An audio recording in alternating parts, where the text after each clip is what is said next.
Uh, that video made me feel like, whoa, Whoa. Yeah. whoa. No, it was good. It was well done. A couple uncomfortable moments. I always wonder on videos where they're in multiple locations and they're singing in every location, like the logistics of it. Do you think that they actually record sort of the entire music video's worth of singing in each location and then just figure out how they want to splice it together later? I don't know, but what's a song, like 3 minutes? They probably go ahead and do it that way, I would think. To sing the whole song, we're going to go to, like, you're going to go in this place, this place, this place, sing the song the whole way through each time. I mean, depending. There might be some shots in some videos where it's just like, we want this one part, But, right.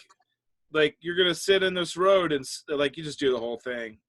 That was, interestingly, one of the parts where they were, like, there's a lot of, the camera's either, like, pushing in or pulling back almost always, which, as I'm doing this, I'm dealing with that gesture. But you don't need to worry about it. Let's just leave it be. But it was uncomfortable, like, because they're kissing and we're pushing in. I'm like, it's too close. Even had I not been like in a sort of art appreciation moment watching it with my brother, I think I would have been uncomfortable with some of that stuff. But it was really, it has a nice groove to it. It is definitely, straight up in the pop R&B genre. But well executed, a good song, I would say.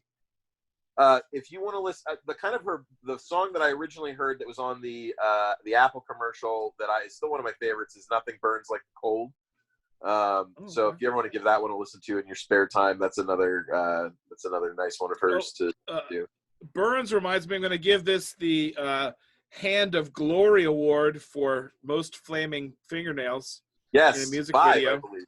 Yeah. Which I just want to point out that we now the two awards are both featured also in, like, Possession movies. So yes, I would also, and Tool. I'm guessing there's also Flaming Fingers in Tool, which we've got Tool next week, but we'll get into that. Something to look forward to for sure.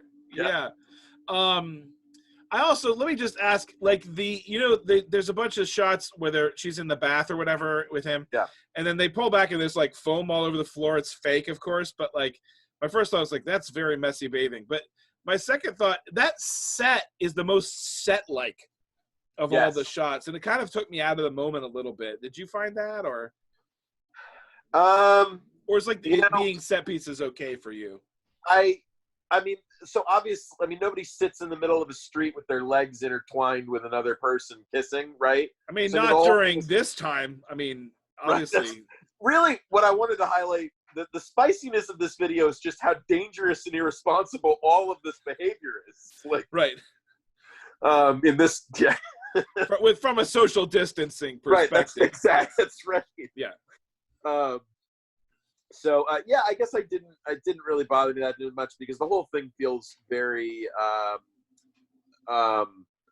sort of thought out in that sense. It doesn't feel entirely organic in that regard. So, honestly, my favorite part is probably just where she's at a table singing and he's peeling an orange. That felt like the most, like, couple-like thing that I could imagine someone doing, is just like one person's talking, the other person's just, like, kind of listening, peeling an orange. There was a lot of sweetness, like when he was reading to her and things like that. Obviously, there's her in the scanty clothing doing the sexy things, but in some ways that felt like almost like it wasn't the main point of the song in some ways. Fair enough. Yeah, well, that was good. So what's how we wrapping this spicy thing up? Yeah, so we are going to wrap up with the spiciest thing possible.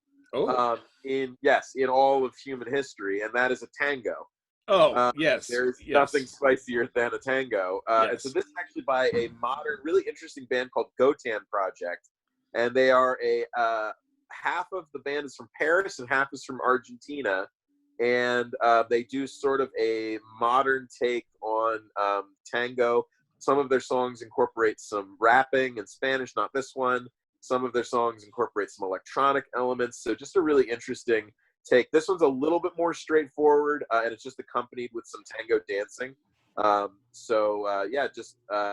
It's just a straight hot pepper, bite down on it and let it burn. Yeah, you have such a eye for these interesting, like, cross-country, cross-continent fusion groups, which are always interesting. And I'm glad, because I never would have listened to a band called Gotan, because I would have assumed it was a Dragon Ball thing. So yes, so would I. Yeah. Yeah. So, well, let's see them go Super Saiyan. I'm so sorry. And this is the last episode of Betcha Thanks so much for watching. We are done. Yes. Creative differences. All right. Well, I'll play the video.